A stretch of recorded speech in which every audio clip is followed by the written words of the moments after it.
नमस्कार मंडळी, welcome back to my channel. मी शिवानी तुम्हा सगळ्यांचं स्वाद किचन ह्या यूट्यूब चॅनलवर अगदी मनापासून स्वागत करते. आज ना आपण एक मस्त आणि वेगळ्या पद्धतीने केली भन्नाट अशी रेसिपी बघतोय. बऱ्याच जणांना मुलं भाजी चपाती खात नाहीत, त्यावेळी पण तुम्ही ही नक्कीच रेसिपी बनवू शकता. चला तर मग रेसिपीला आपण लगेचच सुरुवात करूयात. तर त्यासाठी इथं बघा मी 2 वाट्या किंवा 2 कप इतकी मी गव्हाचं पीठ घेतलेलं आहे. आता ना आपण तुम्ही हे प्रमाण एखाद्या वाटीनं किंवा कोणत्याही मेजरिंग कपानं पण घेऊ शकता. ह्यामध्ये आपण चवीनुसार मीठ टाकून घेऊयात. आता पीठ आणि मीठ हे दोन्हीही जिन्नस आपण चांगलेसे मिक्स करून घेणार आहोत. आता हे सगळं चांगलं मिक्स झाल्यानंतर ह्यामध्ये आपण थोडं पाणी घालून आपण ह्याची एक सॉफ्ट अशी कणिक मळून घेणार आहोत. जशी आपण रोजच्या चपातीसाठी कणिक मळतो ना, अगदी तशीच आपण कणिक मळून घेणार आहोत. तुम्ही जर चॅनलवरती नवीन असाल आणि अजूनही चॅनलला सबस्क्राईब केलं नसेल, तर प्लीज चॅनलला सबस्क्राईब करून त्यापुढील बेल बटनला क्लिक करायला पण विसरू नका, जेणेकरून माझे असे छान व्हिडिओज तुम्हाला रोज पाहायला मिळतील. तर कणिक मळताना ना बरेच जण कणिक घट्ट मळतात. तर घट्ट कणिक आपल्याला अजिबात मळायची नाही आहे. थोडीशी सॉफ्ट अशी आपण ही कणिक जी आहे ती मळून घेतोय. आणि आपण कणिक जेवढी चांगली मळू ना, तेवढी ही रेसिपी ना खायला खूप जास्त मस्त आणि टेस्टी बनते. आता बघा कणिक मी चांगली अशी मळून घेतलेली आहे. छान अशी मस्त मऊसूत अशी आपली कणिक मळून तयार झाली. आता वरून आपण 1 छोटा चमचा तेल घालूयात आणि पुन्हा 1 ते 2 मिनिटं ही कणिक चांगली अशी मळून घेणार आहोत.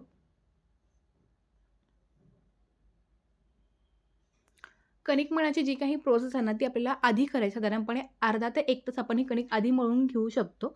आता कणिक पण बघा चांगली मळली गेलेली आहे. त्यानंतर झाकण ठेवून आपण रेस्ट करायला ठेवूयात. तोपर्यंत पुढची कृती करूयात. तर त्यासाठी इथं बघा मी 4 मध्यम आकाराचे बटाटे उकडून घेतले होते. त्याच्यावरची जी काही साल आहे ती साल काढून घेणार आहोत. इथं मी बटाटे मध्यम आकाराचे घेतले होते, त्यामुळे मी 4 घेतले. तुम्ही जर मोठे घेणार असाल तर तुम्ही 2 पण घेऊ शकता. आता हे जे बटाटे आहेत ते आपण अशा पद्धतीनं छोट्या खिसणीनं हे बटाटे खिसून घेणार आहोत. बरेच जण बटाटे मॅश करतात, पण मॅश करताना थोडा मोठा तुकडा राहिला तर ते आपली रेसिपी फुटण्याची शक्यता असते. त्यामुळे बटाटे खिसून घेते. संपूर्ण बटाटे ते माझे खिसून झालेत. यामध्ये आता आपण बारीक चिरून घेतलेली कोथिंबीर घालूयात. कोथिंबीर थोडी मी जास्त वापरली. ताज्या कोथिंबीरचा फ्लेवर किंवा सुगंध खूप मस्त येतो. त्यानंतर 1 चमचा आपण यामध्ये गरम मसाला घातला. अर्धा छोटा चमचा आपण त्याच्यामध्ये धनेपूड घातली. अर्धा चमचा काश्मीरी लाल तिखट घातलं मी. आता हे रंगासाठी लाल तिखट वापरलं होतं मी. त्यानंतर 1 चमचा आपण ओवा घेतला आणि ओवा ना थोडासा हातावरती असा घसकटून घालायचा. ओव्याचा जो काही फ्लेवर आहे ना, तो खूप मस्त आपल्या रेसिपीमध्ये येतो. त्यानंतर इथं बघा मिक्सरच्या एका भांड्यामध्ये मी 4 ते 5 मिरच्या, 7 ते 8 लसूण पाकळ्या आणि अर्धा इंच आलं घेतलं होतं आणि ते वाटून घेतलं. ते घातलं. तुम्ही ते ठेचून पण घेऊ शकता.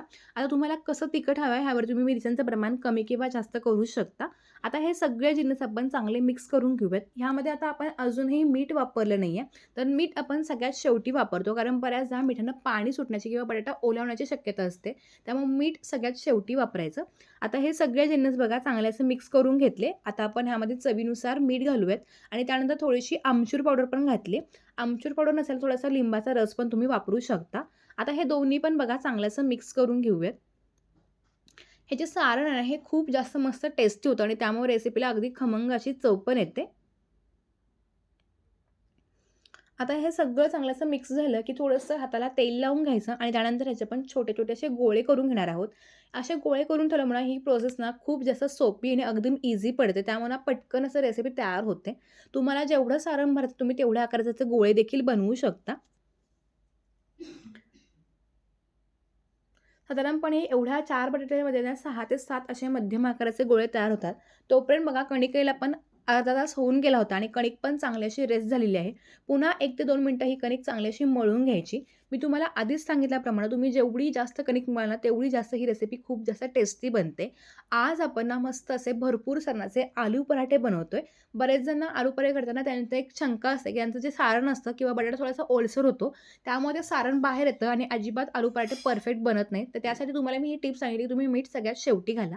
आता ह्यातला कणकेचा बघा एक गोळा काढून घेतला आणि पिठामध्ये बुडवून तो अशा पद्धतीने त्याची पारी करून घ्यायची. ज्या पद्धतीने आपण पुरण बनवण्यासाठी त्याची पारी करतो ना, अगदी त्याच पद्धतीने त्याची मी पारी करून घेतली. आता बघा अगदी कडेनं पातळ आणि मध्यभागी थोडंसं मी जाडसर ठेवून घेतलं. थोडंसं हाताला पीठ लावल्यामुळे ना ही पारी करायला एकदम सोपी पडते. पारी बघा एकदम छान अशी मस्त झाली. आता त्यामध्ये सारणाचा एक गोळा घातला, वरून थोडंसं पीठ घातलं आणि अशा पद्धतीने ना आपण सारणाला आतमध्ये प्रेस करत ना, वरून हे छानपैकी कणिक बघा मस्तपैकी प्रेस करून घेतली. आता कणिक जर थोडीशी एक्स्ट्रा असेल ना, तर ती आपण काढून घ्यायची किंवा जर अगदी परफेक्ट असेल तर न काढता देखील तुम्ही याचा गोळा बनवू शकता. आता मी तुम्हाला आणखीन एक बनवून दाखवते. ही प्रोसेस ना अगदी सोपी आहे. जर तुम्हाला अशी पारी करून हे सारण भरता येत नसेल, तुम्ही ना थोडंसं लाटून घेऊन देखील याच्यावरती सारण घालून देखील मस्तपैकी ते बंद करू शकता. तुम्हाला जी पद्धत सोपी वाटते तुम्ही त्या पद्धतीनं करू शकता. फक्त कणिक जी आहे ती थोडी मऊ असावी आणि सारण पण अगदी परफेक्ट असावं. जर समजा तुमचं सारण थोडंसं ओलसर झालं असेल, तुम्ही ते सारणाचा जो काही डब्बा असेल, तो तुम्ही थोडासा फ्रिजमध्ये ठेवून एक 5 ते 10 मिनिटं वाट पाहू शकता. जेणेकरून त्यातलं जे काही पाणी ते थोडंसं कमी होईल आणि त्याचा ओलसरपणा देखील कमी होईल. आता अशा पद्धतीने देखील पाऱ्या किंवा सगळे गोळे मी पहिल्यांदा बनवून ठेवते आणि एकसारखे हे पराठे लाटून घेते. त्यामुळे ना अजिबात हात वगैरे घाण होत नाही आणि रेसिपी पण अगदी पटापट बनते. माझ्या घरी सगळ्यांना ना आलू पराठे खूप आवडतात आणि भरपूर सारण भरून केलेले आलू पराठे सगळ्यांना अप्रतिम आवडले असल्यामुळे ना ही रेसिपी मी तुमच्यासोबत शेअर करते. तुम्हाला पण जर आलू पराठे आवडत असतील तर नक्की व्हिडिओला लाईक करून हा व्हिडिओ तुमच्या नातेवाईकांमध्ये किंवा फ्रेंड सर्कलमध्ये देखील शेअर करायला विसरू नका. तर सगळे गोळे बघा मी अगदी अशाच पद्धतीनं करून घेतलेत आणि गोळे पॅक करताना पण ना अगदी छान असे पॅक करून घ्यायचं जेणेकरून सारण बाहेर येणार नाही. आता हा जो गोळा आहे तो लाटून घेऊयात. पुन्हा थोडंसं पिठाच्यामध्ये हा घोळवून घेतला आणि हातानं हा चांगला प्रेस करून घेतला. अशा पद्धतीनं प्रेस केल्यामुळं सारण सगळीकडे एकसमान पसरतं आणि त्याबरोबर पटकन लाटणं न फिरवल्यामुळे ना हे अजिबात फुटतही नाही. साधारणपणे बघा थोड्या आकारामध्ये मी हे असं पसरवून घेतलं. आता छानपैकी पसरवून आता ना आपण अलगद हाताने आपण लाटण्यानं हा पराठा चांगला लाटून घेणार आहोत. पराठा लाटताना अजिबात ना आपल्याला थोडंसं जोरदार असं लाटायचं नाही आहे. थोडंसं हलक्या हातानं हा पराठा लाटून घ्यायचा. समजा काही ठिकाणी ना बऱ्याच वेळा सारण थोडंसं वर येतं, पण अजिबात ते पराठे फाटत नाहीत. सारण वर आल्यामुळे ना आपण सारण भरपूर भरलंय त्यामुळे बऱ्याचदा सारण वर येतं, पण अजिबात ते पराठे फुटत किंवा चिकटत नाहीत. तुम्ही अलगद हातानं थोडंसं पीठ लावून देखील हे पराठे लाटून घेऊ शकता. मी अगदी डिटेलमध्ये ही प्रोसेस तुमच्यासोबत शेअर करते. कुठेही हा व्हिडिओ मी अजिबात स्किप केलेला नाहीये. तुम्हाला अगदी हा व्हिडिओ ना तो पूर्ण डिटेलमध्ये सांगितला आहे. जरी तुम्हाला काही शंका असेल ते पण मला तुम्ही विचारू शकता. मी तुमच्या प्रत्येक प्रश्नाचं उत्तर देण्याचा नक्की प्रयत्न करेन. आता पराठा बघा लाटून तयार आहे. आता आपण हा भाजून घेऊया. त्यासाठी इथं गॅसवरती बघा एक मी तवा ठेवला. तव्याला थोडंसं तेल लावून घेतलं. तुम्ही तेलऐवजी बटर किंवा तूप कशाचाही वापर करू शकता. आता आपण ह्यावरती अशा पद्धतीनं पराठा टाकून घेणार आहोत. गॅस जो आहे तो मध्यम ठेवायचा आणि वरून थोडंसं तेल लावून घेऊयात आपण.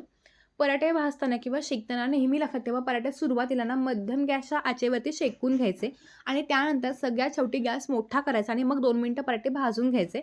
असं केल्यामुळं काय होतं तर पराठे आतून मस्त शेकतात आणि सगळ्यात शेवटी आपण गॅस मोठा ठेवल्यामुळं वरची जी लेयर आहे ती अगदी मस्त अशी कुरकुरीत बनते आणि त्यामुळे हे पराठे खाताना खूप जास्त मजा येते आणि अगदी मस्त हे पराठे लागतात. तुम्हाला माझी आजची ही आलू पराठ्याची रेसिपी कशी वाटली हे मला कमेंटमध्ये कळवा. व्हिडिओ आवडला असेल तर व्हिडिओला नक्की लाईक करा. मस्तपैकी हा पराठा तयार झाला आहे. आपण अगदी अशाच पद्धतीनं बाकी सगळे देखील पराठे लाटून घेणार आहोत आणि त्यानंतर भाजून घेणार आहोत. बऱ्याच जणांना मुलांना टिफिनला काय द्यायचं सुचत नाही. अशावेळी देखील आपण असे मस्तपैकी आलू पराठे करू शकतो किंवा नाश्त्यामध्ये नेहमीचा उपमा पोह्याला काहीतरी पर्याय वेगळा हवा असेल त्यावेळी पण असे नक्कीच आलू पराठे करू शकतो. मला स्वतःला प्रचंड आवडतात. जर मी एका ठिकाणी किंवा एका दिवसात प्रवास करत असेल तर नक्की आलू पराठे प्रेफर करते कारण त्याला कोणतीही भाजी लागत नाही. अगदी मस्त आपण कोणत्याही वेळी ना असे मस्तपैकी हे पराठे खाऊ शकतो. हे गार झाल्यावर पण तितकेच अप्रतिम आणि मस्त लागतात. तर आपले गरमागरम असे आलू पराठे तयार झालेत. भरपूर सारण भरल्यामुळे ना मस्त लागतात. तुम्ही पण जरूर एकदा माझ्या पद्धतीनं आलू पराठे करून बघा आणि तुमच्याकडे जर काही वेगळी रेसिपी असेल तर ती देखील मला कमेंट बॉक्समधून सांगायला विसरू नका. मी त्या देखील पद्धतीने नक्कीच हे आलू पराठे करण्याचा प्रयत्न करेन आणि तो देखील व्हिडिओ तुमच्यासोबत लवकरच शेअर करेन.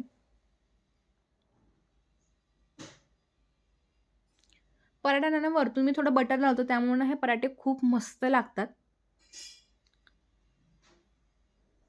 तुम्ही आतमध्ये पण बघू शकता अगदी मस्तपैकी सारण कडेपर्यंत पोहोचलेलं आहे. तर तुम्हाला माझी आजची ही आलू पराठ्यांची रेसिपी कशी वाटली हे मला कमेंटमध्ये कळवायला विसरू नका आणि नक्की हा व्हिडिओ तुम्ही सगळ्यांपर्यंत शेअर करा. चला तर मग भेटत असे एका नवीन आणि इंटरेस्टिंग व्हिडिओसोबत. तोपर्यंत मस्त राहा, खात राहा आणि सगळ्यात महत्त्वाचं स्वतःची काळजी घेत राहा. धन्यवाद. बाय.